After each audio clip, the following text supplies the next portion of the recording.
exemplo bem simples. Até eu já comecei a gravar aqui, aproveitando. Vou pegar um exemplo que eu costumo... Na verdade, eu fiz desde a época do Java. Uma vez o cara postou isso nem sei se existe ainda o famoso GUJ. Como? GUJ, Grupo de Usuário Java. Aí tinha lá e o moleque postou uma solução procedural, né? Porque o que acontece muito é isso. A galera usa Java e aí, durante muito tempo, foi considerado a linguagem orientada a objetos, né? E aí a galera, inclusive, achava que orientado a objetos é só o que o Java mostrava, né? Se não fosse do jeito do Java, não era. Aham.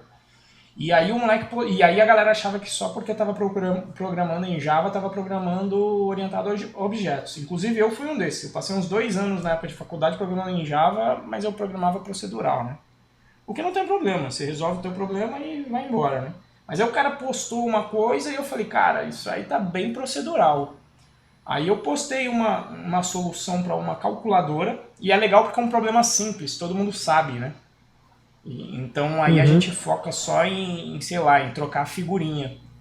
E aí depois eu ainda dei uma evoluída nele para abordar certas coisas de padrão de projeto, mostrar que nem sempre também você precisa utilizar classe, que você consegue chegar em polimorfismo sem utilizar classe, e esse vai ser o ponto aqui hoje. Mostrar design pattern, Certo.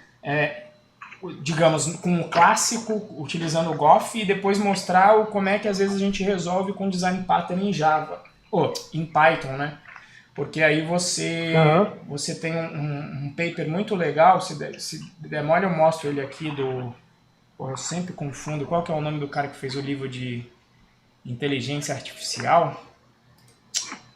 Ixi, Book... sempre no Brasil a gente usa esse livro, Book... Yeah. Imagens, é um verdinho.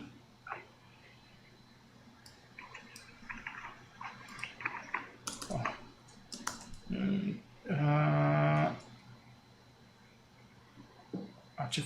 não.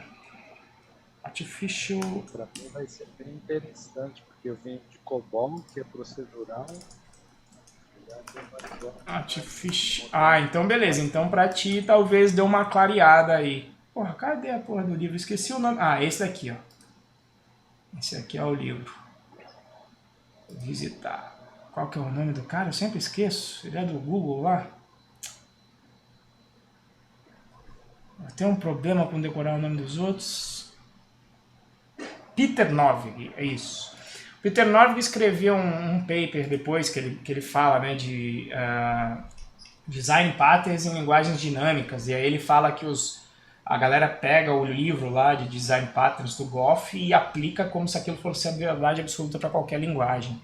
E aí ele menciona que em linguagens dinâmicas, se não me engano, são 17 dos 23 padrões ficam muito mais simples ou até desaparecem em linguagens dinâmicas, né? E aí vamos brincar com isso aqui hoje, beleza?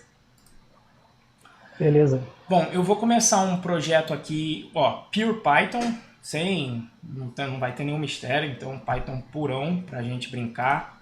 Eu vou chamar de OO o projeto. E eu vou utilizar o Python 3.63. Aqui do PyEnv mesmo, nem vou criar virtual env nenhum. Python puro. Só espero que vocês estão conseguindo... Ah, eu estou fazendo share screen aqui, não? Não. Eu só estou falando. É. Vocês estão vendo aqui minha tela agora? Opa, ainda não. Ainda não. Peraí.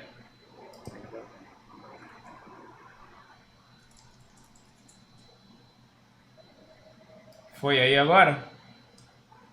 Sim, tá vindo. Tá, eu abri, Agora então veio. tenham fé que... Mas vai sair na filmagem depois, tá? Tenham fé que eu só abri o meu PyCharm com Python 3.6 aqui, tá? Tudo bem.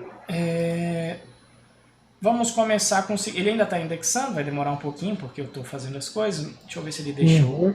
eu criar alguma coisa aqui enquanto isso. Vamos criar aqui um novo. E aqui eu vou criar um pacote chamado procedural.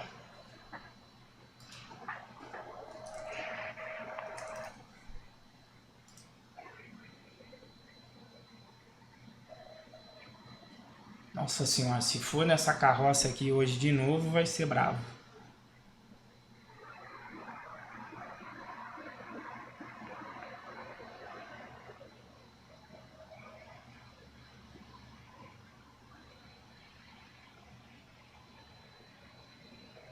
Apesar que seria bom até... apesar que é tão simples que... Mas é bom, vamos... Não vou criar sem teste, não. Deixa quieto, senão vai demorar mais. Vou ter que criar Virtual Env, instalar PyTest. Nossa senhora. Bom, por enquanto, diga aí, o Ricardo, de OO você chegou a dar uma estudada em alguma coisa? Qual que é o teu nível de orientação a objetos aí?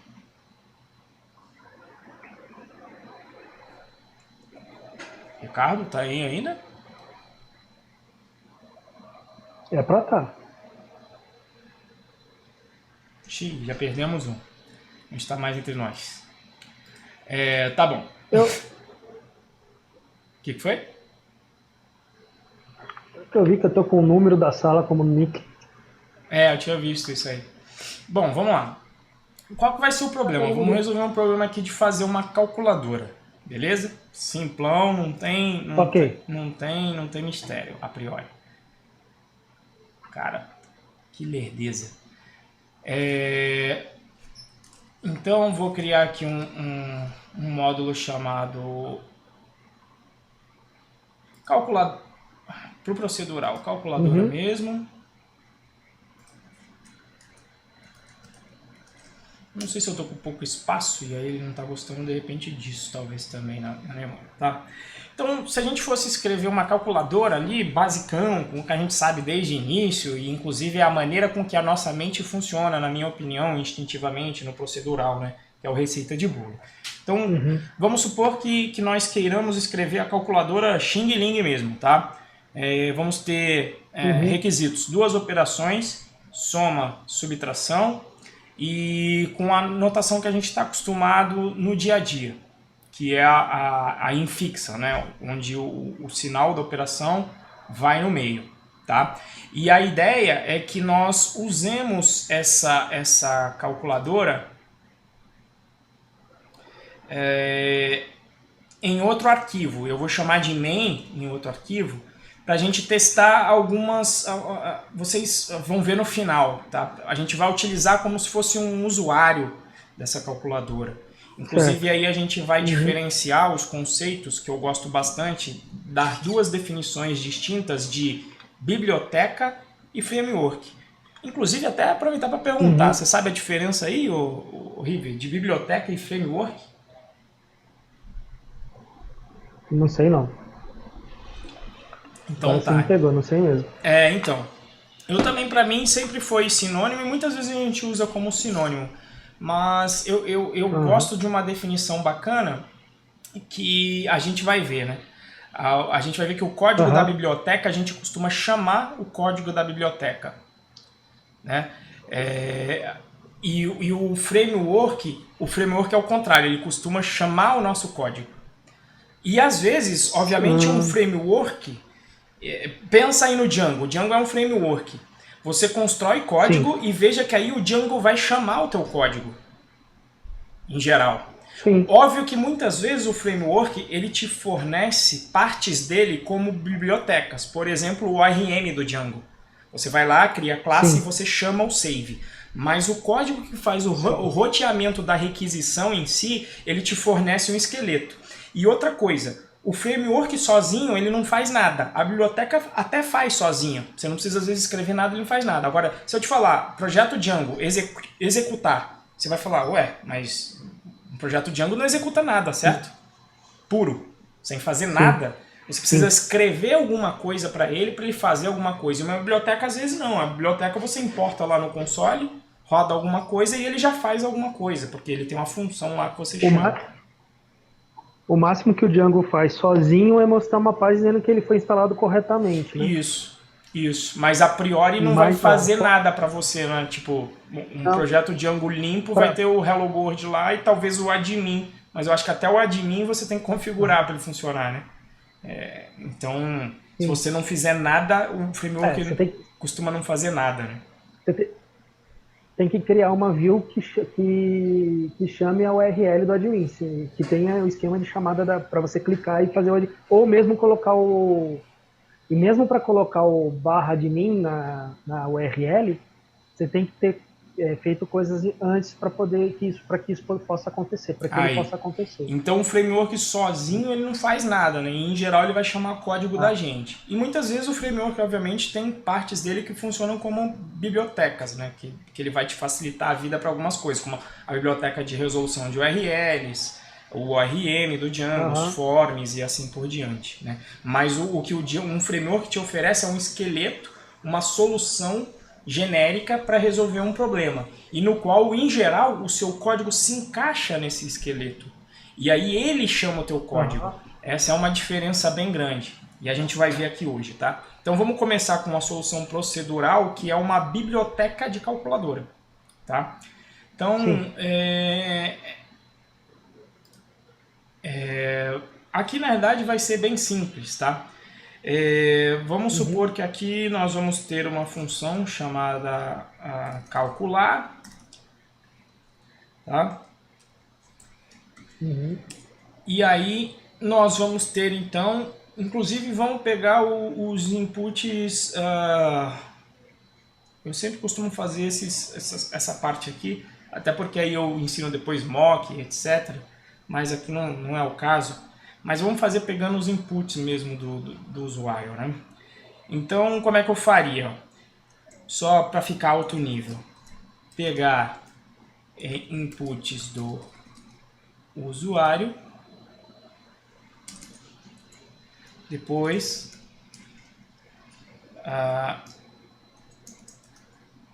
executar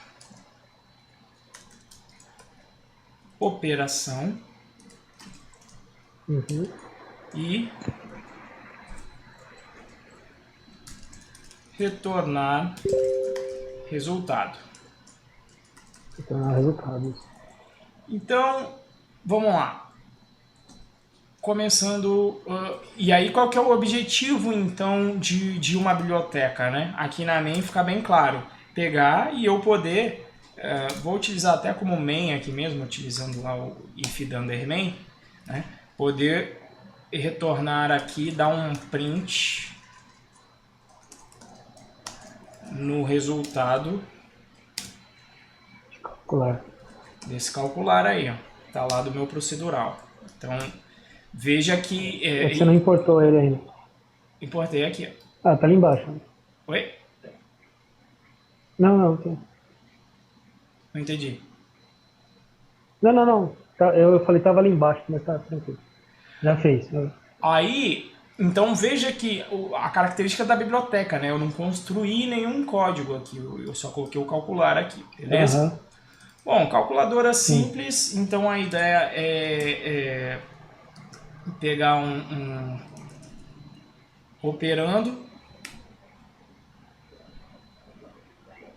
ou poderia fazer até, na verdade é a outra, né? Então, mas eu vou fazer assim, operandos vão ser os operandos em que eu vou fazer, em que eu vou pegar os dois operandos, né? E vou ter Uhum. um sinal, vai ser uma string aí, mas apesar que eu já posso pegar isso direto, né? Então, se é a calculadora Xing Ling, eu vou fazer o seguinte, ó, operandos ponto append, aí eu vou pegar lá o input, digite o primeiro operando, até para ser condizente, certo? Bom, Uhum. como eu não defini o que é esse número, eu vou fazer conta com float. Não falei que tem que ser inteiro, Uhum. então eu vou enfiar um float aí. que ele está reclamando? Ah, falta fechar aqui um parêntese. Beleza. Vou fazer a mesma coisa com o segundo. Na verdade, digite o segundo operando, também vai ter que rolar. Só que como a Sim. calculadora é Xing Ling, e Xing Ling não, é em fixa, aqui eu também tenho que pegar e perguntar Sinal. isso. Digite o sinal da operação.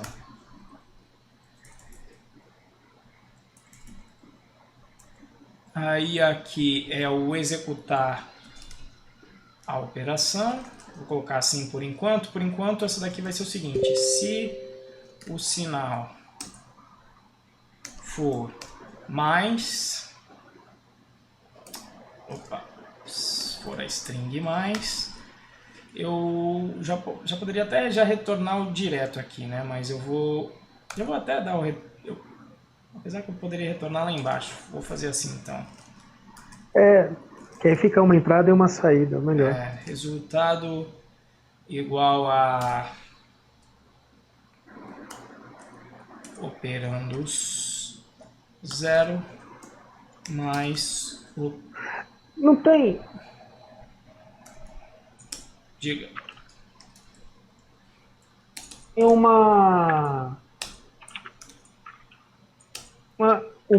o método da lista que você já retorna a soma. Tem, mas eu não quero complicar nesse caso aqui. Eu poderia passar só um sum ali e aí ele já passaria a soma. Mas nesse caso aqui, não vamos complicar porque eu estou mais interessado no conceito do que na dificuldade. Mas daria para fazer sim. Tá? E aí, se não encontrar, eu vou dar, sei lá, operação não encontrada. Para seguir pelo menos já um pouquinho de orientação a objetos, que não fica retornando valores absurdos e etc. Né? Vai lá e retorna uma exceção. Então vai lá, herda de exception, né, e retorna uma exceção. Então, mas eu só vou levantar essa exceção, não vou colocar os detalhes de nada. Em geral, seria bom eu colocar aqui, apesar que eu até poderia colocar aqui. Com fstring eu posso colocar operação não encontrada. E aí eu coloco 2 pontos. Não, aqui fica fácil. E aí eu coloco o sinal, né?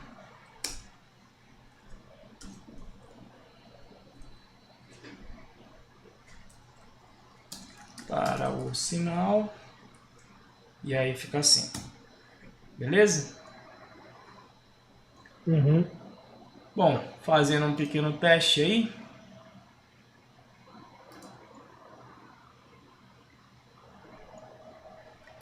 Primeiro operando... seria bom se eu colocasse espaço ali, né? 1, 2...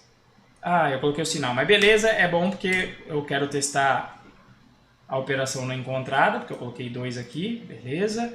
E eu vou aproveitar e já colocar aqui um espaço para separar a mensagem do input que a gente coloca. E aí eu testo de novo. 1 mais 2 e o resultado lá embaixo 3. Beleza? Uhum. Então isso aqui seria uma lib com a nossa calculadora sem nenhum problema. Tudo funcionando aí bonitinho, tranquilamente. Bom, aí vem um requisito a mais. Inclusive vamos seguir aí esses passos, tá? Vou até colocar aqui assim. Pode até ser o readme, se fosse o caso aqui. Deixa eu colocar aqui um new file readme.md.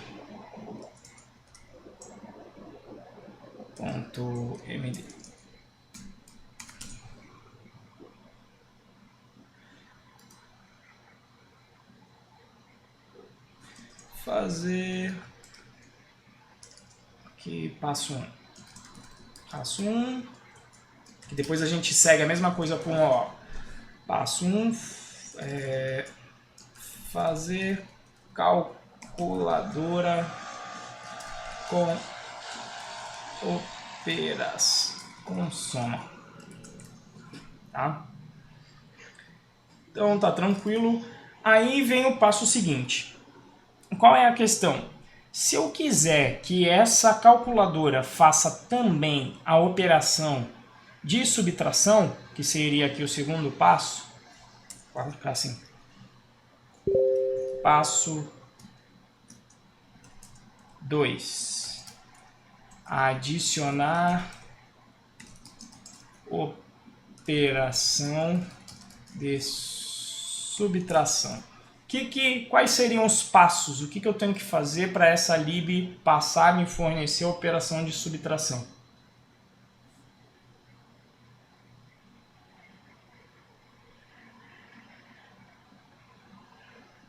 Ainda está aí, River? Já espantei todo mundo com o exemplo da calculadora? Não. O que precisaria fazer é ali no if reconhecer o sinal de menos, né? Isso. E veja só, do ponto de vista do usuário dessa biblioteca, teria como eu adicionar essa operação daqui, ó? Vamos supor que isso seja um código aí que eu dei o pip install nessa calculadora. Teria como... Não tem. Então não tem, né? Então vê que é uma coisa ruim de uma biblioteca, né? Que é uma coisa ruim não, né? Uma característica, que é o seguinte... Característica dela. Você tem que prever todas as formas da pessoa utilizar aquilo. E veja que quando a gente fala de um framework, por exemplo, o Django, falar que alguém tem que prever todas as aplicações web que alguém quer fazer é impossível, certo? Porque existem infinitas aplicações, certo? Bom, mas então, os passos para eu adicionar, eu tenho que vir aqui nesse if, acrescentar esse cara aqui, colocar o menos...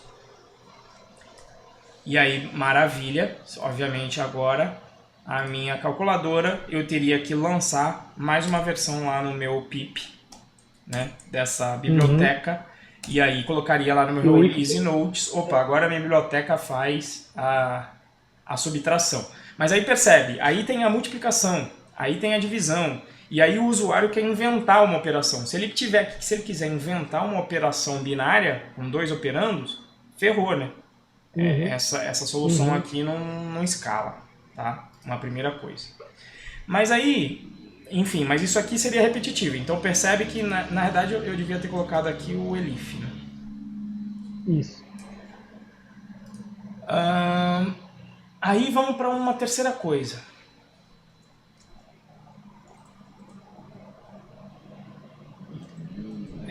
Fazer calculadora com soma. Calculadora, e eu vou colocar aqui infixa. Passo 3. Fazer calculadora pré-fixa. O que é a pré-fixa? É aquela que você primeiro informa o sinal. Tá. Beleza? Então, teria que fazer isso aqui.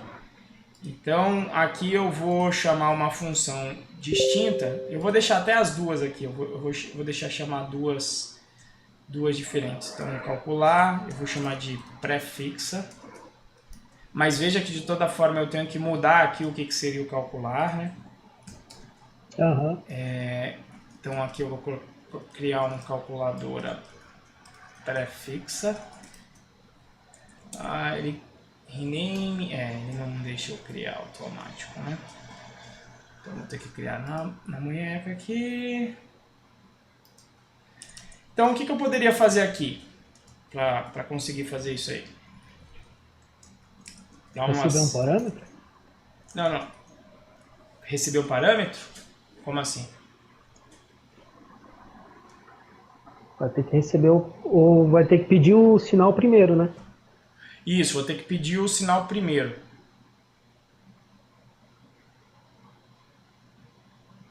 O que eu posso fazer?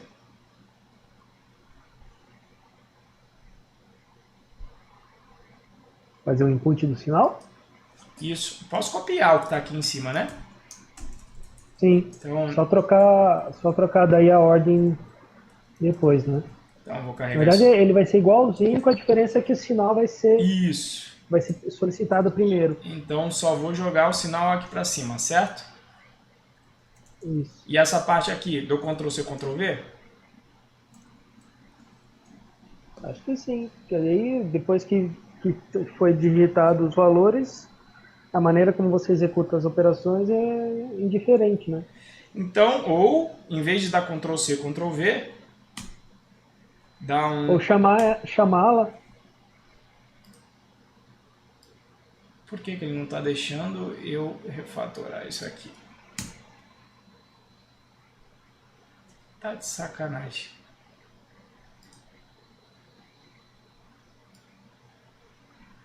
Vou baixar me pembando para refatorar esse código aqui. Então vai ser na marra. Então vai ter que ser na mão. Def executar cálculo. Estou colocando isso aqui para dizer que é protegido, porque ninguém de fora precisa executar esse cálculo aqui, mas até poderia deixar também, se alguém quiser também executar passando direto os parâmetros, né? Você passa o sinal,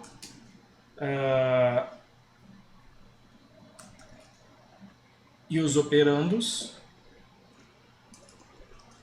No caso, poderia... Você pegou a execução e vai colocar numa função distinta interna, né? Isso, porque aí, nem interna, porque os dois vão usar, né? Então eu posso aqui já dar um return, executar cálculo, com sinal e operandos. E a mesma coisa lá embaixo. Então, antigamente eu ficava repetindo o código, mas aí é ruim porque parece que é aí que eu estou apelando só para falar que o procedural é pior que o orientado a objetos. Então, eu não estou procurando repetir o mínimo de código também na solução procedural. Digite o primeiro operando, então é o 1. Digite o sinal da operação, então aqui vai o mais. Aqui vai o 3, ele digita. Calcular prefixo is not defined. Calcular, né?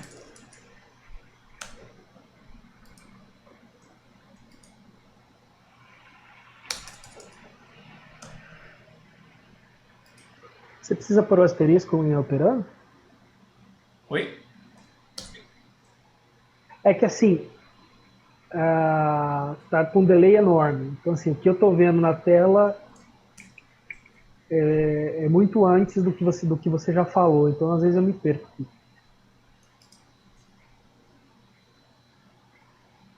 Diga aí. É que você colocou o operandos com asterisco dentro da função executa alguma coisa, não me lembro o nome agora. Porque é um número variável de argumentos, porque eu posso passar um ou dois, você pode até fazer várias vezes a mesma operação. Nesse caso aqui, como eu só estou com um ou dois, eu até poderia... na verdade, porque eu quero utilizar a mesma lista. Diga. Você não está passando uma lista, né? Você não está passando lista? Você já está passando como lista. Não... Ok, então vamos passar como lista. Não, eu estou só comentando. Sim, não tem problema. Poderia ser os dois. Mas vamos passar então como lista, porque eu já tenho a lista e eu não tenho problema com asterisco. Beleza. Vamos testar aqui. O que ele estava aqui pembando? Está dizendo que... beleza, agora foi. Vou executar aqui. Então, 1 mais 3. E agora digite o sinal da operação. Então, menos 1, 3, tem que dar menos 2, está lá. Beleza? Bom, então, avaliando aqui essa solução procedural. Esses aqui são os passos, mas imagine aí se eu quisesse algumas coisas a mais, né? Então, Se o usuário falasse, ah não, mas eu gosto da notação pós-fixa, de novo você ia ter que prever todas as formas com que o usuário vai utilizar a tua biblioteca e saber a priori quais são todas as operações. Então isso é uma limitação dessa solução procedural da maneira que ela está escrito aqui, da maneira que a gente faz aí, pelo menos os nossos primeiros códigos, né? Beleza? Entendido aqui essa parte? Sim. Então vamos tentar fazer uma solução OO aqui para isso, tá? Então vou criar um arquivinho chamado OO. Da mesma forma, vamos criar, não um arquivinho, mas um pacote.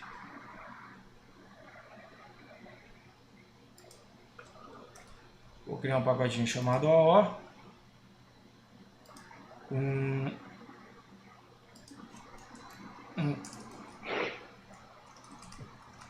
Uma calculadora dentro dele.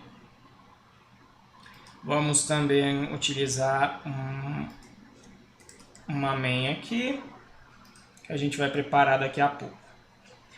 Bom, em OO, quando você já tem uma ideia boa do problema, e esse problema é simples, então dá para fazer esse tipo de coisa, você costuma separar aí nos seus objetos as responsabilidades, né, sobre o que os seus objetos vão fazer. Né? E o legal é que, em geral, eles tenham aí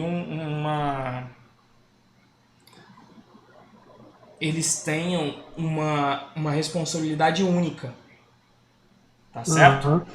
Então aí, o que a gente vai fazer? Então a gente vai criar uma classe chamada calculadora para fazer o nosso cálculo. Certo. Essa calculadora eu vou escrever aqui, ó, qual que é a responsabilidade dela. Classe responsável por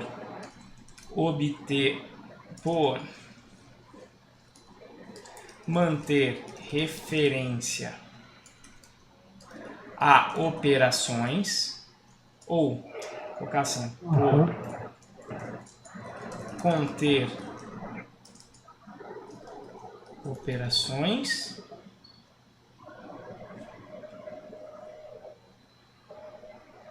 apesar que até isso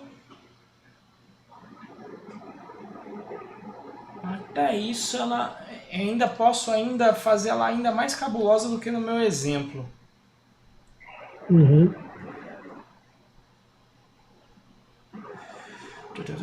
Aí eu não vou poder adicionar. Não, vamos deixar assim por enquanto. Por conter operações, obter inputs e efetuar cálculo. Vai começar assim devagarinho, tá? Então, eu vou fazer devagarinho tudo o que eu quero para essa classe aqui. E às vezes a gente pode começar até do que a gente quer, né? Para a gente ir trabalhando aos pouquinhos. Então vamos lá. Ó, vou chegar aqui nessa main e vou escrever lá mais ou menos o mesmo código do que eu queria lá antes, né? Então, a diferença é que agora eu vou instanciar uma calculadora, certo? Porque lá eu tenho uma classe calculadora. E aí eu vou fazer o seguinte, eu vou dar um print em calculadora.calcular. Veja que a priori o código parece bem similar, né? Não tem muita diferença, inclusive você podia copiar ali o código que foi feito ali para dentro. Não sei nem se compensa. Não, eu vou partir para a solução aqui mesmo assim, ó. Tem um calcular. O código parece a mesma coisa, mas vocês vão ver que vão ter uma diferença fundamental aqui, porque vai ser extensível a minha calculadora, tá? Bom, vamos lá. Então, a primeira coisa é que precisa ter um método calcular, certo? Certo. Então eu criei aí já o método calcular para esse cara. Uma coisa que eu vou querer que essa calculadora faça, e por enquanto eu vou até aproveitar o código que já tem pronto. Cadê? Isto aqui. Eu vou aproveitar este código aqui para colocar aqui, tá? Por enquanto deixemos assim. Vamos fazendo devagar para vocês verem a abstração surgir aqui, tá? Então vamos supor que aqui por enquanto a gente está com... Vamos começar igual lá, né? Porque o primeiro ponto era fazer a calculadora ter... Apesar que dá até para começar inicial, né? Dá para começar até igual o outro, né? No outro a gente só fez lá... Eu vou até começar como a gente começou o outro mesmo, vai. Foda-se. Vamos começar parecido mesmo. Cadê? Se a operação, se o sinal for mais, aí eu já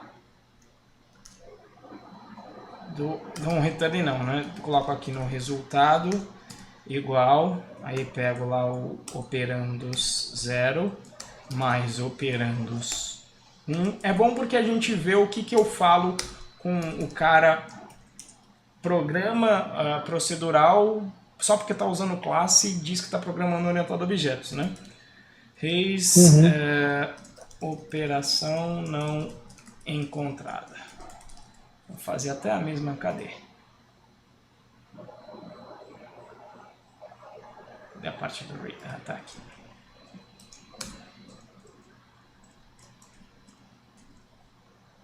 Operação não encontrada. Vamos criar aqui essa classe. Vamos herdar de exception. Pode dar um pass aí. Maravilha. Faltou aqui só retornar o resultado. E aí a gente vai executar a main da calculadora OO. Ok.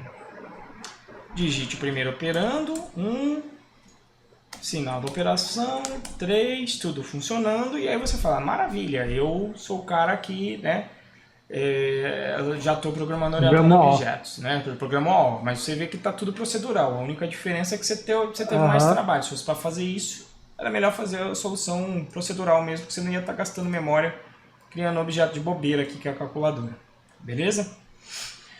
Bom, mas aí vem o segundo passo, que é o adicionar a operação de subtração.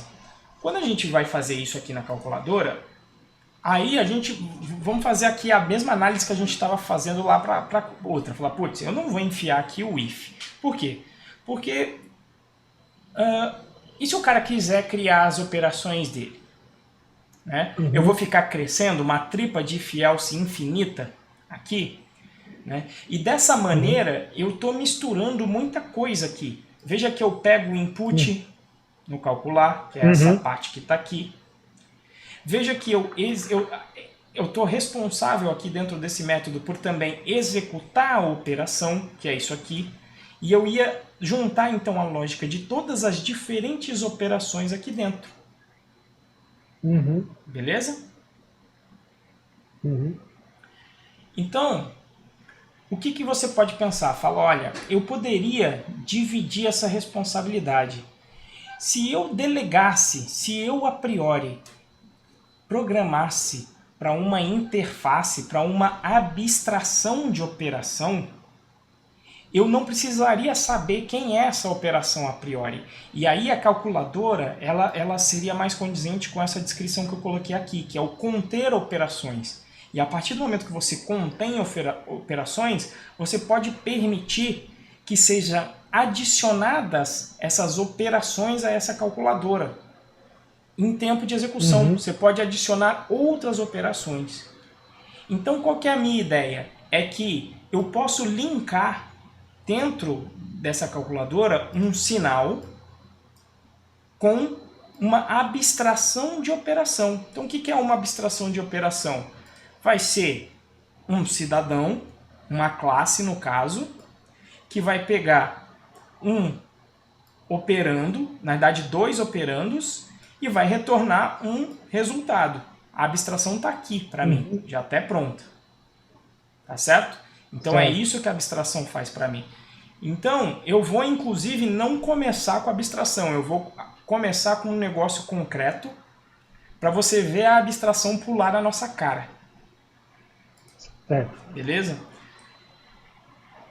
Então eu vou fazer o seguinte, ó. Class adição ou soma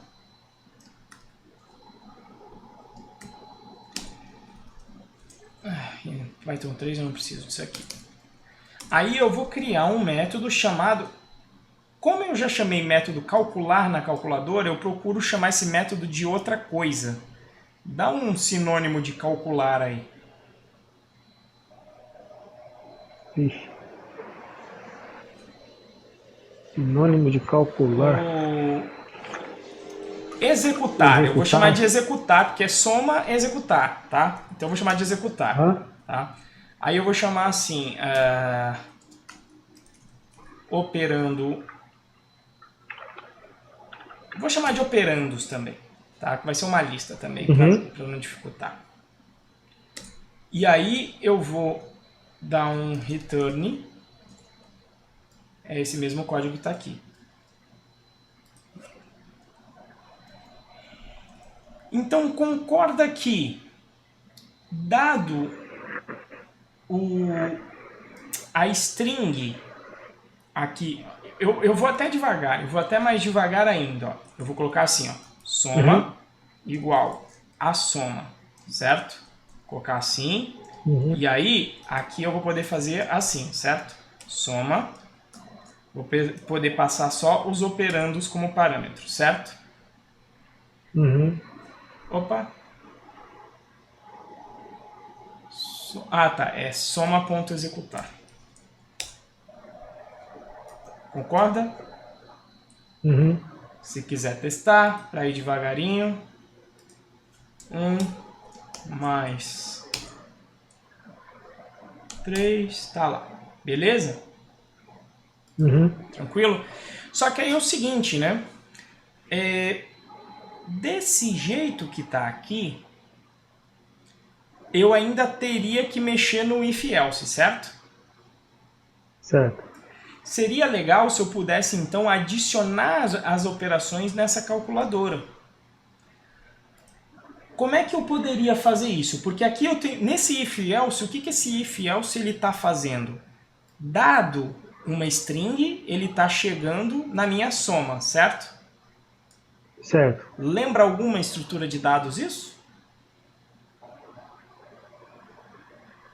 Dado uma chave, eu chego num valor. Dicionário.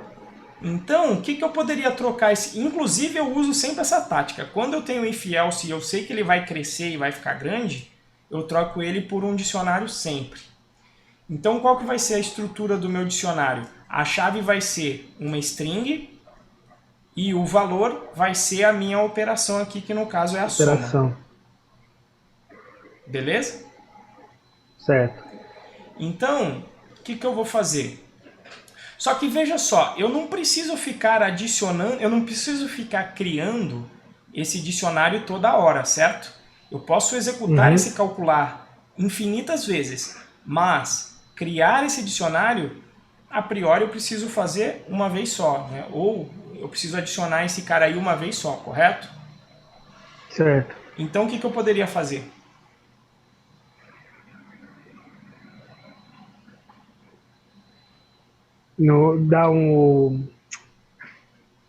Criar o... Como é que chama?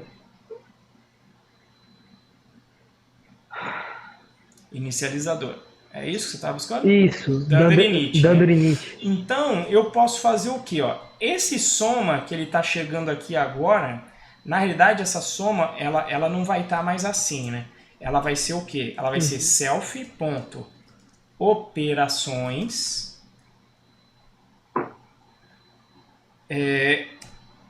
E aí eu vou passar o sinal. É isso que eu quero fazer no fim das contas. Ó. Certo. Tá certo? E aí ele vai poder executar esse resultado aqui.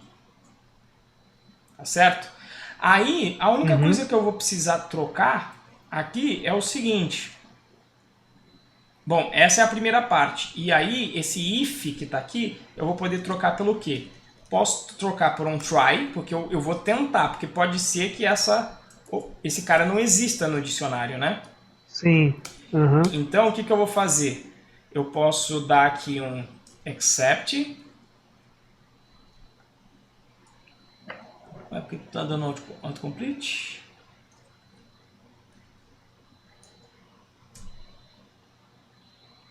Try. Ué. Eu tô doido? Cadê o except aqui?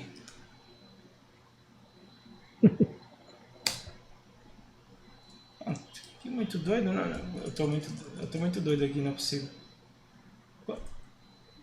Soma, executar, resultado, soma, executando return, raise. Ué, não é except, pô. Except key error, que é o erro que dá quando você não encontra a chave respectiva dentro do dicionário. E inclusive no Python 3 ele tem um negócio bem bacana que é raise operação, se eu não me engano é raise from SE.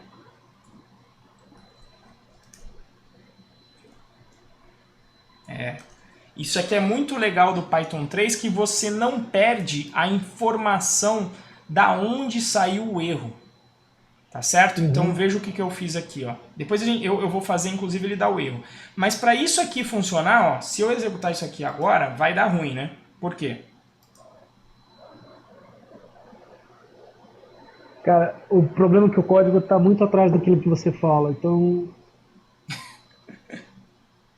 tá com lag gigante, velho. Ainda não terminou de fazer o except. Você tá... Ah, eu terminei de fazer o except aí agora? Nem terminou ainda. Você tá no except key. Como será que eu poderia fazer o... Será que a gente sair e voltar do Blue Jeans a coisa melhora? Ou eu parar e voltar no... Deixa eu parar e voltar no share screen aqui. Teorema de Bill Gates. Eu parei aí? Você... Parou, tô olhando você. E aí, o código tá completo aí agora? Tá. Tá. Que erro é esse?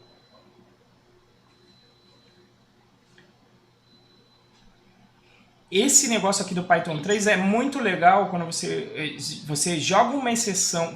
Eu peguei a exceção que error, eu estou jogando uma exceção de mais alto nível, dizendo melhor o que é, para não jogar o que error, mas eu mantenho a informação original para você saber exatamente de onde veio o erro. Depois, quando a gente consertar o código, eu vou lançar a exceção para a gente ver isso aqui acontecendo, né? E o ponto que eu estava é o seguinte, eu poderia acrescentar aquela operação de soma aqui durante o calcular, mas não é necessário, né? Porque veja que se eu chamar calcular duas vezes aqui, eu não preciso fazer isso duas vezes, né? Eu só preciso fazer uma aqui no método inicializador. Então essa é a pegada aqui de agora. Então esse código aqui ainda não vai funcionar, por quê? Primeiro que as operações não estão definidas, né? Então a operação não está definida, vamos definir, ó. Então, finalmente criar esse cara, que vai ser um dicionário vazio, e por enquanto vamos criar na munheca a operação de soma, e vamos então acrescentar a minha soma lá, que é aquele meu objeto, uma vez só. Então agora me parece que a coisa vai funcionar. Vamos rodar, ver se vai funcionar. 1 mais 2 3, beleza. E agora ele vai para o próximo, 3. Eu vou colocar menos, que não existe de propósito, para a gente ver o erro. Olha o erro lá, ó. Uhum. Então ele Espera um deu... pouquinho que eu já vejo. Como? Espera um pouquinho que eu já vejo o erro. Ah, tá legado de novo. Ele continua. Cara, que coisa mais estranha. Nunca foi assim. Pois é, hoje o Blue Jeans aí deve estar abrindo o bico.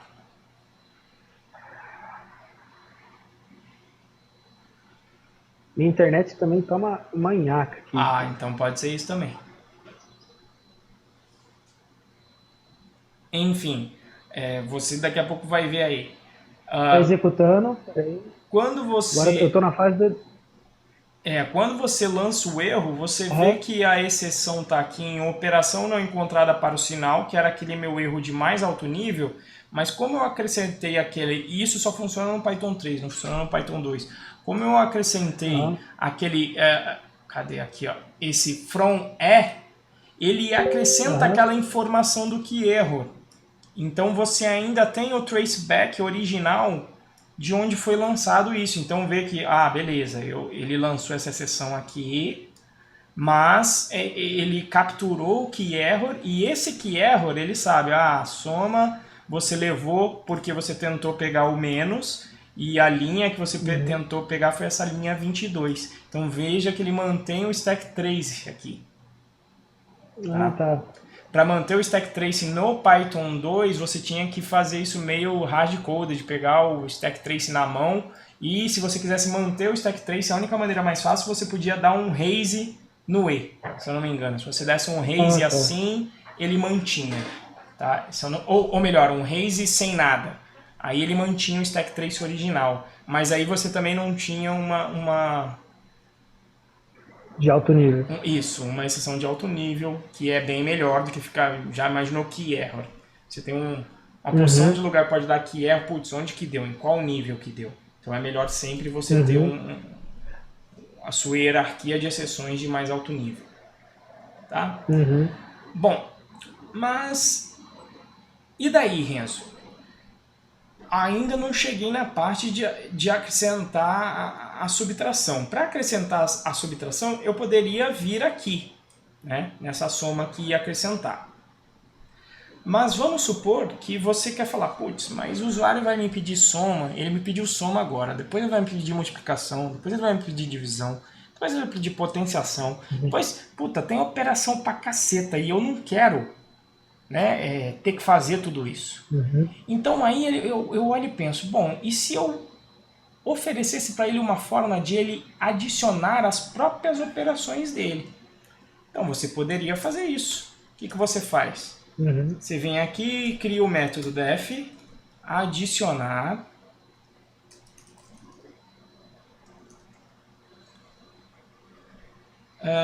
operação. Eu ainda não vou fazer lá fora, mas você vai ver aqui, ó, sinal, operação. E o que esse cara vai fazer? Simplesmente ele vai pegar o self operações, vai pegar o valor respectivo a esse sinal e vai trocar por essa operação aqui. Beleza?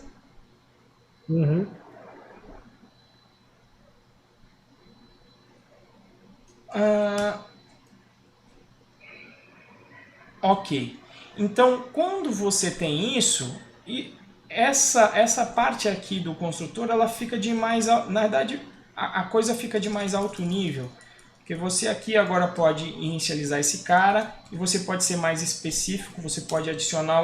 Inclusive aqui no construtor você pode utilizar o próprio método ali da soma. Tá?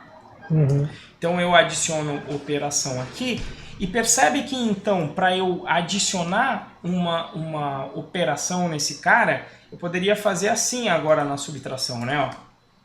Menos subtração, e inclusive eu poderia fazer isso lá de fora, poderia ser o próprio usuário. Eu vou fazer isso depois, mas é que eu quero primeiro, eu quero que pule na nossa cara a abstração. E ela vai estar pulando aqui agora. Ó, tenho aqui um objeto. Para implementar, eu vou copiar isso aqui.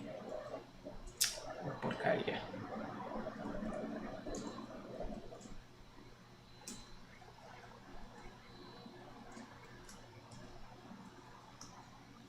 E eu vou trocar só isso aqui por menos. E aí, olha só, executo o main. 3 menos 1. Maravilha. Funcionou ali. Beleza? Uhum. Bom, vamos dar uma... né? Funcionou, né? Testou, passou o teste. Não é com teste automático aqui, mas passou o teste. Vamos melhorar algumas coisas aqui, tá? Uhum. Primeira coisa, e aí de padrão de Python, de objetos pythônicos, curso objetos pythônicos. Quando você tem...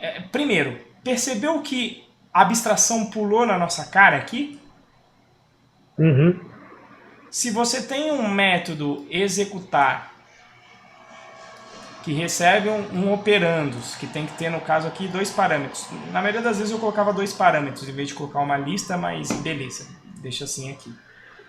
Então, então veja que aqui o que eu estou fazendo? Eu consegui fazer polimorfismo sem nem ao menos falar em herança. Eu estou fazendo polimorfismo com o chamado ducktyping. Como tanto soma quanto executar possuem um método executar com a mesma assinatura, ou seja, tem o mesmo nome, recebe o mesmo número de argumentos, eu consigo utilizá-los polimorficamente aqui. E na realidade eu até tenho que trocar o nome aqui de soma para abstração, que é a operação, né? Porque você não sabe o que vai ser executado aqui. Isso aqui só vai ser definido em tempo de execução. E isso é o mais difícil em orientação a objetos. O seu código fica mais flexível, mas veja que no código procedural você sabia exatamente, só de olhar o código, o que ia ser executado. Aqui já não. No O, você tem que saber em tempo de execução qual foi o sinal que foi passado, você tem que investigar qual é o valor do sinal para conseguir chegar no que vai ser o resultado. Beleza? Bom, vejam que isso aqui é o exemplo de ducktyping perfeito, tá? Bom, mas aí, quando você está trabalhando com um framework e você quer que as pessoas usem como framework, ia ficar ruim. Ia ficar ruim não, seria uma opção. Como é que você falaria se o cara quisesse... primeiro, algumas coisas. Vejam que então eu tenho um método executar. Quando você tem uma interface que só tem um método, e é o principal método dela, que nesse caso aqui é o executar, em Python tem um método dunder, que é bem bacana, que o seu objeto pode ser executável. E aí, em vez de executá-lo assim com ponto executar, você pode executá-lo assim, diretamente, com operação e abre e fecha parêntese. Sacou? Antes eu estava chamando o ponto executar, certo? Certo. Só que o executar é a razão de ser de uma operação, certo? Então eu gostaria de poder, em vez de ter que chamar ponto executar, eu gostaria só de chamar operação como se a chamada de uma função fosse. Entendi. Como é que eu faço isso em Python? Se eu criar o método dunderCall, não precisa ser por isso aí tudo, isso aqui é o operador abre e fecha parêntese. Então eu só vou trocar isso para utilizar uma interface que inclusive é do próprio Python, que é o dunderCall. Então quando você faz isso, você pode executar o objeto como se uma função fosse. Testando, 1, menos 3, funcionando. Beleza? Veja que a nossa abstração está pulando na nossa cara então. É o dunderCall. Eu poderia muito bem simplesmente documentar isso para o cara. Eu vou até mostrar aqui. Ó. Eu poderia documentar lá e escrever alguma coisa assim na documentação. Cadê? Deixa eu fechar esse procedural aqui. Esse aqui também. E aí eu, sei lá, eu documentaria em algum canto, alguma coisa assim.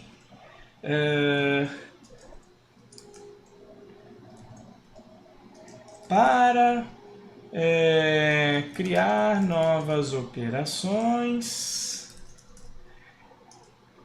crie uma classe com método undercall, recebendo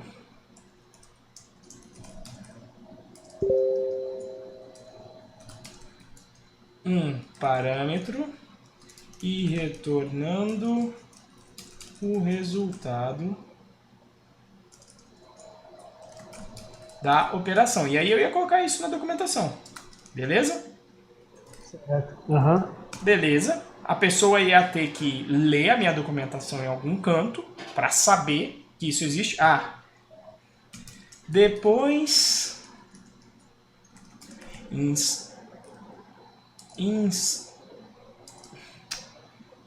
instancie uma calculadora e use o método adicionar operação para adicionar, é até redundante, a operação.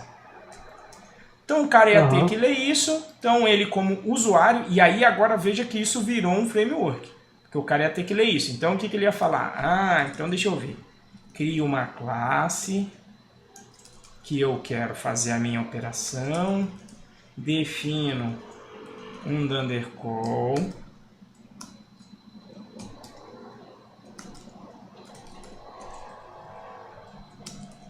aí eu retorno o resultado dos meus operandos, da minha operação. E aí eu instancio a calculadora e chamo adicionar operação, tenho que passar o... Isso eu deveria ter melhorado na documentação, né? E aí eu passo a operação que eu criei. Cadê? Por que ele não está me dando autocomplete do produto? Olha aí.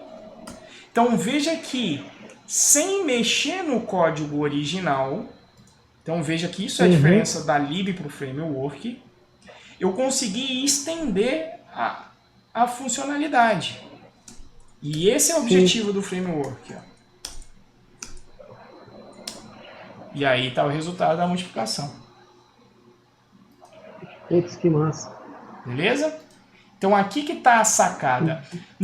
E veja que, apesar de se falar muito quando se ensina orientação a objetos, se fala muito de herança, mas na realidade a maior sacada, a primeira coisa é a seguinte, na visão original dos autores, o Ralph Johnson fez um curso na USP e ele falou que na ideia deles, herança seria uma coisa feita somente por programadores experientes. Eles fariam os frameworks e você faria mais essa programação procedural que está aqui, ó.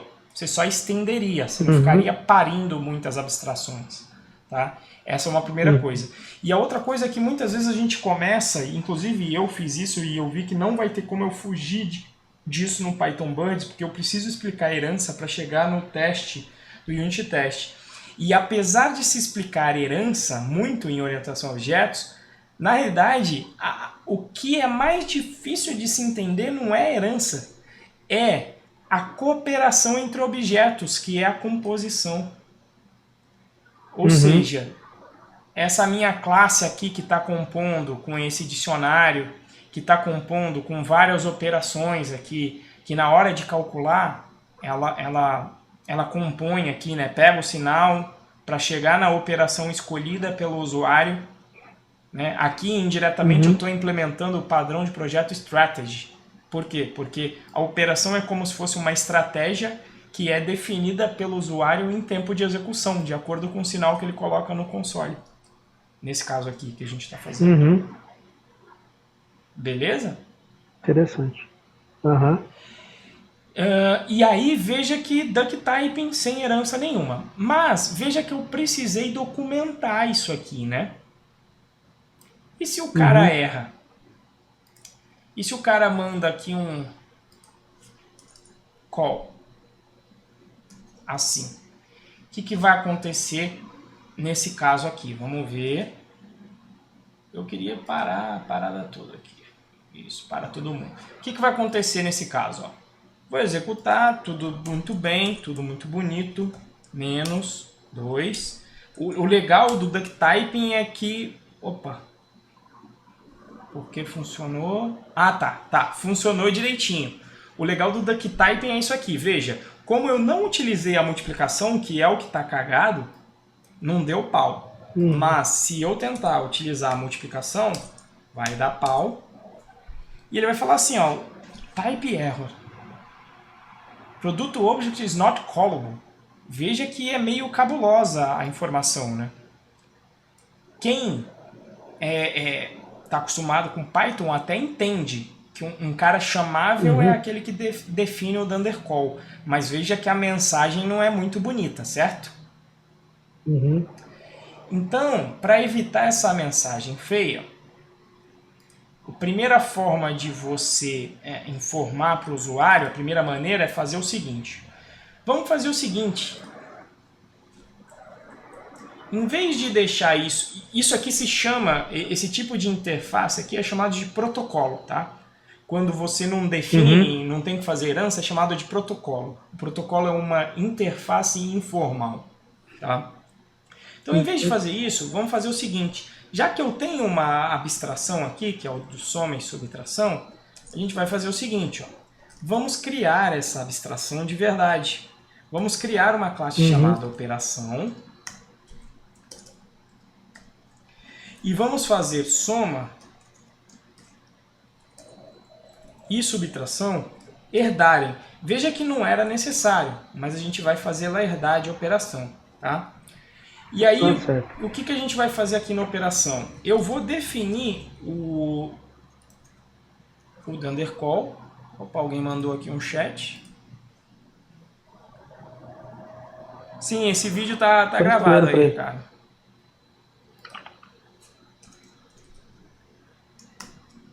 Eu vou definir, então, aqui o operandos. Só que aí aqui eu vou fazer o seguinte, ó. Ways not implement error. Eu nem vou dizer o que é, porque esse erro aqui é muito conhecido dos pythonistas. Tá?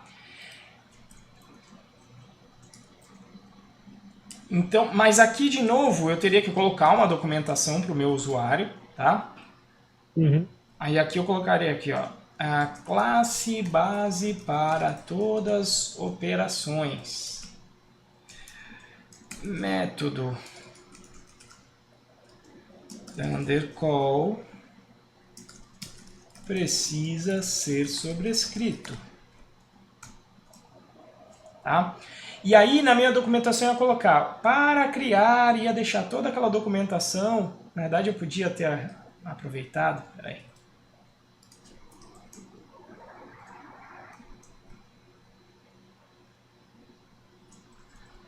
Então, a minha documentação ainda tem que existir para ganharmos. Cria uma classe herdando de operação. Sobrescreva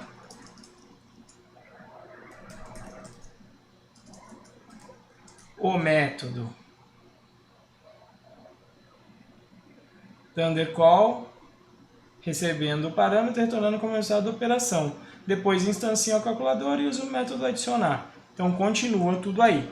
Então eu ia ler essa documentação, tá? Ia pegar lá e ia falar, além disso eu tenho que herdar, aí agora eu começo a utilizar a herança. E assim é a forma, ainda não é a javônica de fazer, porque isso aqui ainda ainda ainda mais ou menos um protocolo, porque eu só vou levar o erro quando eu tentar utilizar o produto. Então olha só, se eu por acaso utilizar um método que não tenha problema como a soma, tudo funciona perfeitamente, lindamente. Só que aí quando eu vou tentar utilizar a multiplicação, vai dar pau. Só que aí veja o que é o erro. Ele fala, olha só, eu joguei um not implemented error no Dundercall. Então quando você vê isso como Pythonista, você fala, eu tenho que implementar o Dundercall. Então você ia buscar aqui nesse cara e falar, eu tenho que implementar esse cara aqui. Entendi. Beleza. Mas veja que ele só dá erro se você for e efetivamente executar o método Dundercall. Se você não executar, não tem problema. Ou seja, se eu tivesse na minha interface de operação, se em vez de eu ter apenas um método Dundercall, eu tivesse uns 5 para serem implementados, e eu implementasse só uns 2, e aqui na minha lógica, por acaso, só estivesse chamando um deles, não ia ter problema nesse caso, se ele estivesse implementado corretamente. Por quê? Porque se não for chamado o método que está com not implemented, não vai dar erro. Então você só leva erro quando ele é executado. Então você pode ir implementando a interface aos poucos. É uma vantagem desse approach. A desvantagem é que às vezes você leva um erro e não está esperando. Tá? Certo. Agora vamos lá. Qual que é a forma javônica de se fazer isso? Que agora existe também no Python 3, na verdade, levaram para o Python 2 também, que é chamadas ABC, chamadas classes abstratas. Onde o contrato, se você tiver 2 métodos que necessitam ser implementados, você vai ser obrigado a implementar todos eles. Se tiver 80 métodos que você diz que tem que ser implementado, todos eles têm que ser implementados na hora de você instanciar o objeto. Vou mostrar como é que faz. Então a gente vai vir aqui nessa operação e vai herdar de ABC. Ó. Dentro do pacote ABC, existe uma classe chamada ABC. Dentro ainda desse ABC, existe um decorator chamado abstract method. Então, nesse caso, eu não preciso nem implementar nada. Eu posso só comentar aqui, ó, método deve executar operação e retornar resultado. Qual que é a diferença disso aqui? Eu vou até criar um outro método, depois eu vou apagar, mas só por agora, para você ver o que vai acontecer, tá? Vou deixar aqui um blá e vou tentar executar. Olha só o que vai acontecer. Olha onde já deu erro. Já deu erro aqui, ó, na hora que eu fui tentar instanciar a soma. Por quê? Porque o soma sobrescreveu o Dundercall. Mas ele está falando aqui já para mim, ó, faltou sobrescrever o blá. Saca? Então isso é uma chamada interface formal. Você define um contrato com vários métodos que obrigatoriamente toda subclasse vai ter que implementar. Se ela não implementar, na hora que você tentar instanciar, o Python vai conferir todos os métodos e se você não sobrescreveu algum, ele vai dar pau. Que é o que ele está avisando aqui. Beleza? Então eu vou tirar o método daqui, que era só para mostrar, executar, e ele já vai dar pau lá na criação do produto. Olha lá. Não posso instanciar porque não implementou o Dundercall. Aí eu teria que consertar lá.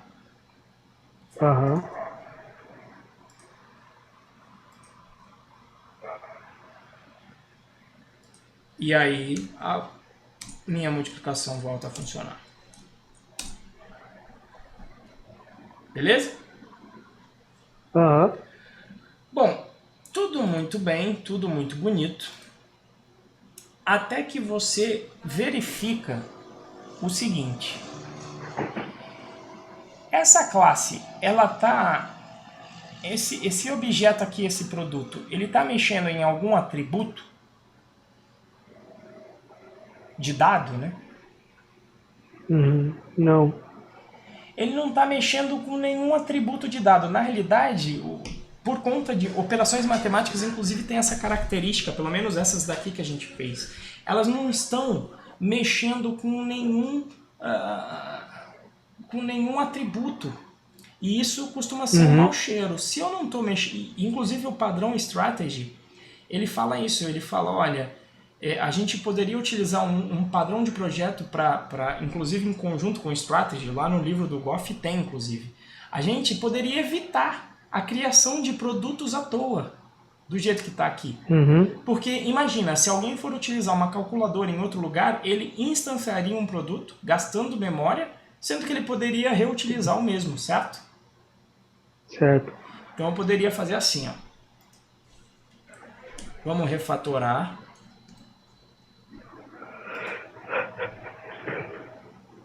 Produto. Vou chamar disso aqui. E aí eu vou fazer o seguinte, ó. Vou chamar isso aqui de refatorar para uma variável produto. O flyweight no Python é a coisa mais imbecil que tem. Pô, não é método, filho. É valor. Olha como ficaria. Poderia colocar como uma variável de módulo, né? E aí todo mundo que precisasse importa desse meu main aqui, ó. Funciona do mesmo jeito. Concorda? Aham. E aqui é que vem o pulo do gato. Mas olha só. Eu dei uma volta, e isso é o design pattern você olhando. O design pattern é justamente esse do Strategy. Tenho que herdar, crio uma classe base do Strategy, defino um método que tem que ser implementado, aí eu tenho que implementar uma classe, aí implementei. Aí como o Strategy fica gastando espaço à toa, eu tive que utilizar o flyweight, que por acaso no Python é implementado mais fácil, porque é só uma variável de módulo, mas aqui teria que ser de uma outra maneira, o flyweight é implementado de outra maneira mais complicada, quando você vai olhar. Aí você olha a forma como isso aqui está implementado, e aí você vê que como é que eu poderia ter escrito esse produto no fim das contas? Poderia ter escrito só o quê? Só isso aqui, né? Que é o padrão de projeto mais simples que tem, que é só uma função, programação funcional. Se a sua função é um objeto de alto nível na sua linguagem, olha como fica o padrão Strategy. Olha só, funciona do mesmo jeito. E isso, pelo menos para quem é nerd como eu, fica bolado. Olha, em vez de ter classe, não sei o que, herda, cria um objeto, não. 2 linhas resolveu o problema. Porque a função é objeto no Exatamente. Python, né? Na verdade, tudo é objeto. Exatamente. Como a gente aprende em Java, essas coisas, e Java agora que eles usam lá, e ainda com uma gambiarra danada, a programação funcional, então não tinha isso, você tinha que utilizar vários subterfúgios lá, utilizar flyweight, singleton, para resolver esse tipo de coisa. Então, mais ou menos isso daqui é a parte do OO, que aí no dia a dia você vê que, putz, cara, é batata, é difícil no dia a dia você ver a galera aplicando o conceito direitinho. Você vai encontrar uma porrada de código espaguete com uma porrada de if else que nego não parou para refatorar. Então, quando você vê if else... ainda falta mais um passo, né? Pra gente terminar com chá de ouro. Faltou a calculadora pré-fixa, né? Sim. Aí você fala, porra, esse cidadão, ele vai querer criar as calculadoras dele, do jeito dele, a pré-fixa, a infixa, a pós-fixa, o diabo que ele quiser, certo? Uhum. Então eu vou fazer o seguinte, ó. Eu vou oferecer para ele um hook method, de forma que ele consiga definir os operandos. Então como é que isso aqui vai ficar? Ó? Vou fazer o seguinte. Vamos ver se a gente consegue extrair inputs. Ó, vou extrair isso aqui porque ele está fazendo mesmo, né? Uhum. Olha aí que maravilha. Minha calculadora está extraindo os inputs dessa maneira. Então, se ele fala, ah, mas eu queria calculadora a pós-fixa lá, né? Aliás, a pré-fixa. Então você ia ter que colocar na documentação o quê? Para alterar a obtenção de inputs, add de calculadora e sobrescreva o método. O que eu chamei ele ali? Extrair inputs. Extrair inputs. Então veja que é a mesma coisa, aí começa a virar mais do mesmo, né? Ou seja, se o cara quer criar uma calculadora pré-fixa, ele cria a calculadora pré-fixa dele aqui, ó.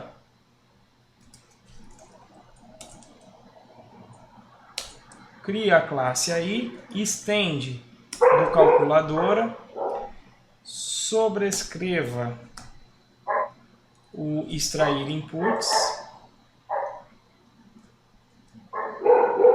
Ah, já estava já. Não precisava ter. E veja que eu só tô... Essa é a parte da reutilização de código, né? Porque veja que eu só estou sobrescrevendo a parte que eu preciso. Toda a lógica de cálculo, ela tá já feita no calculadora. Eu só fiz a partezinha que me faltava, que era o extrair inputs. E isso aqui é chamado de hook method. Por que hook method? Né? Porque fica como um gancho onde você pode pendurar a sua lógica. Você pode trocar a lógica por outra coisa. Então veja que eu troquei por... As operações são chamadas de hook classes. Porque você passa um objeto inteiro, né? Uma classe inteira. E esse daqui são os hook methods. Então eu só troquei esse cara. Troquei, veja que eu já tenho o prefixo aqui funcionando. Então digito a operação, menos 4, 6 e tudo funcionando. Beleza?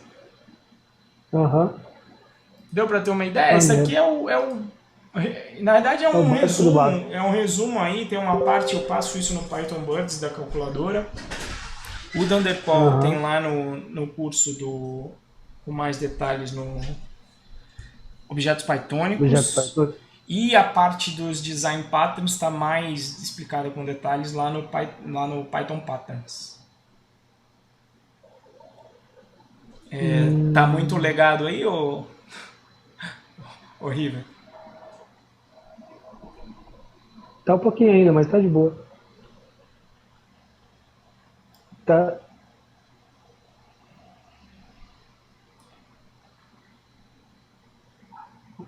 Você vai executar o código agora. Bom, mas já cheguei na parte final do código em si. Tu já viu o código, né? Já viu o código. Sim, deu pra ver legal aqui. Então aí é nesse nível, cara. E por incrível que pareça, nas provinhas que eu fazia para selecionar pessoas, porra, gente com 10 anos de profissão não sabia esses conceitos simples. E aí o cara tá falando, pô, só 10 anos de Java, isso na época de Java, 10 anos de Java, tal. E o cara não sabia resolver essas coisas simples de polimorfismo. Porque se ele tá numa linguagem que oferece, ele tem que saber. E não que ele tenha que fazer um framework, mas ele precisa saber porque os frameworks se utilizam disso para te fornecer as interfaces. Então você entender esse conceito é importante para você entender o porquê que você herda lá de alguma coisa no Django. Porra, tem o save, tem não sei o quê. Por exemplo, lá os Class Based Views do Django. Tá cheio de hook method lá. Às vezes a dificuldade é você achar onde que tá. Eu mesmo fiquei aí um tempinho quando eu fui pegar lá no Class Based View de salvar um modelo, onde é que eu ia no hook certinho para evitar um erro que eu queria lá. Então você tem que saber justamente para evitar as gambis, porque senão o nego começa com gambi. E quando eu fiz a pergunta, o nego me deu como hipótese fazer gambi.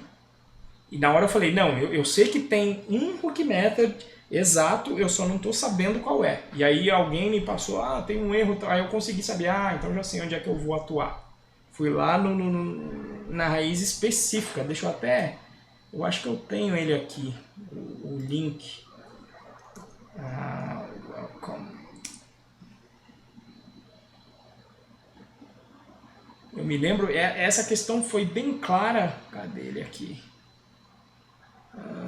Deixa eu colocar aqui.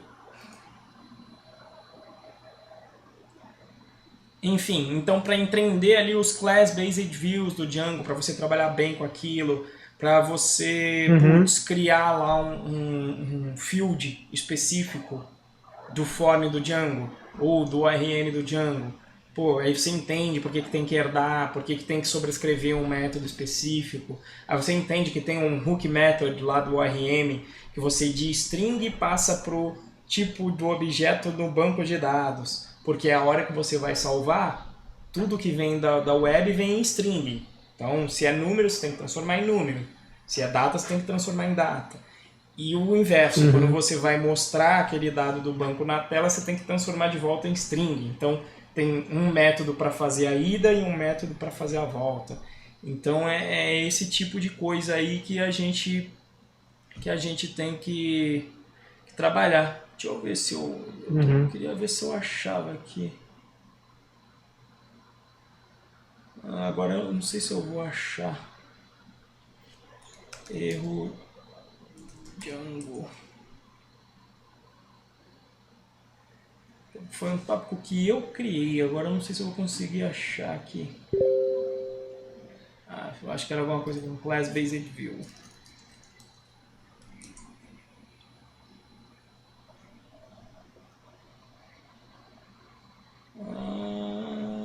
Não estou vendo eu aí.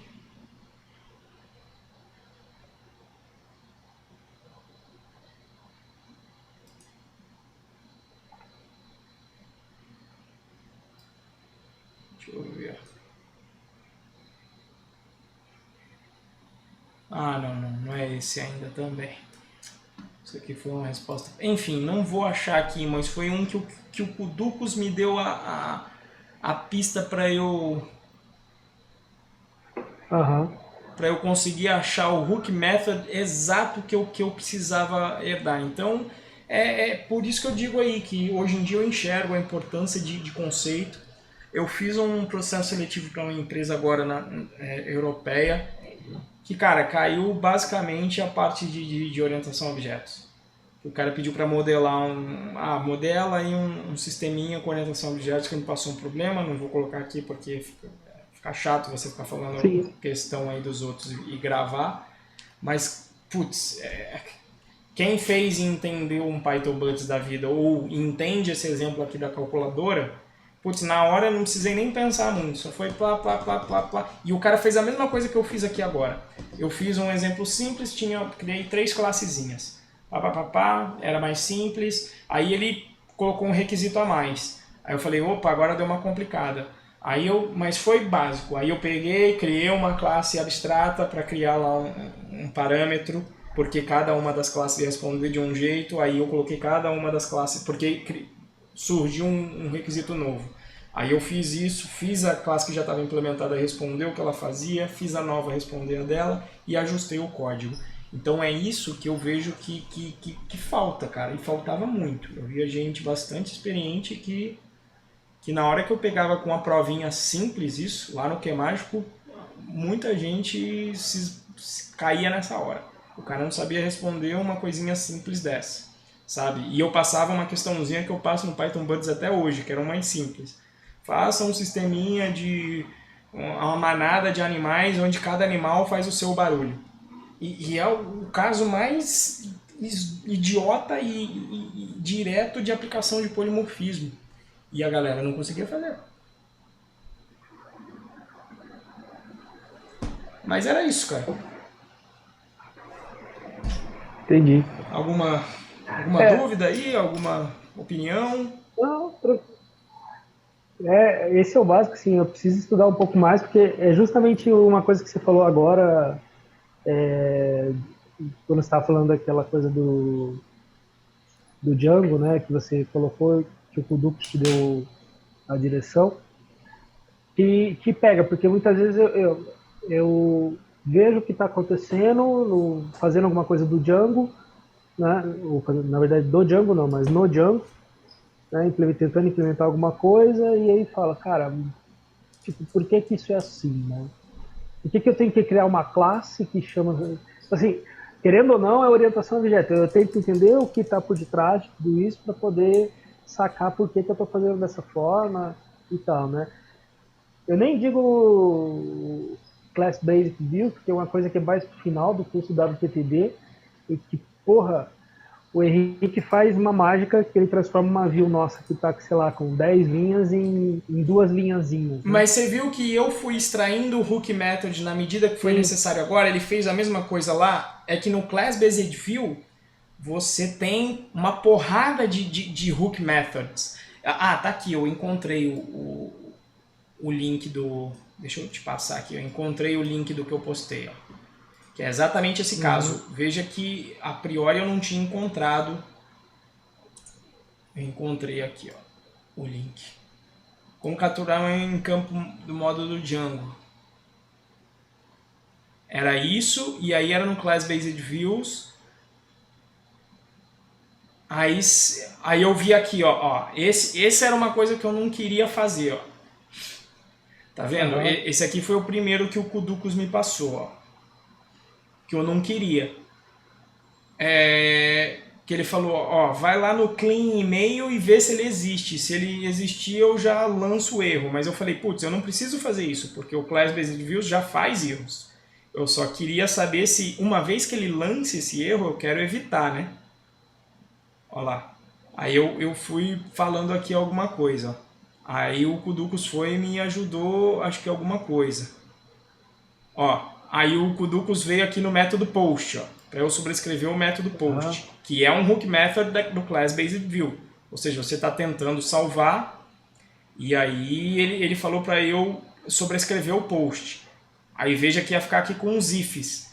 Só que aí ele me deu a pista, porque aí eu vi que o erro, eu poder, isso era a única coisa que eu não sabia, que eu podia utilizar os erros como coisa, que foi o que eu respondi aqui para ele depois. E aí eu postei até o código como ficou. Quando você entende o que é para fazer, cara, aí o meu código ficou, olha lá, ficou pouquinho. Em vez de ir no post, cadê? Teve uma hora que eu postei aqui, ó. Eu até postei o pull request. Ah, você não tá vendo porque eu não tô compartilhando, né? Mas eu tô lendo aqui, eu tô acompanhando aqui. Tô com o post aberto aqui, não. Então, aí eu coloquei no post esse pull request, o 69. Que eu fui exatamente ver onde que... Aí eu encontrei, acho que foi uma linha de mudança. Olha lá. E o hook method era no form invalid. Onde eu fui lá ver se tinha um erro de unique para fazer o que eu queria. Mas aí, você vê, sabendo o conceito, eu sabia que era isso. Tipo, eu sabia que do jeito que o Django tinha sido feito, eu sabia que ia ser cirúrgico, que ia ser um if em um lugarzinho só para retornar diferente. E veja que é exatamente o que eu fiz. Ó. Padrão de projeto aí, até esse daí é o Decorator. Não é o Decorator do Python, é o padrão de projeto Decorator. Eu sabia que eu ia pegar só um métodozinho simples e ia conseguir só fazer isso. Se o erro tá ali for igual a 1 e o e-mail é único, o que eu queria era só evitar o erro nesse caso. Eu queria diferenciar o comportamento padrão dele e alterar. Né? Era aquele caso dos leads, lembra? Eu não queria dar um erro se o lead já existisse, eu queria só não fazer mais nada. Né? E eu não queria bater no banco de novo, porque é besteira. A validação no banco você já fez, porque você já colocou em unique, você não tem que bater no banco de novo. Então é esse tipo de coisa, que aí você vê que sabendo o conceito, eu só não sabia qual era o hook method, mas eu sabia o que eu estava buscando. E aí você evita as gambas do dia a dia. Bem Beleza? interessante, bem legal mesmo. Beleza. Mas Muito é isso maneiro, aí. cara. Certito. Tô cansado. É muita informação. É, bastante. Muita coisa. Esse aqui foi um exemplo bem... Ele é bem denso. Ah, Vou parar de gravar aqui. não, é de boa.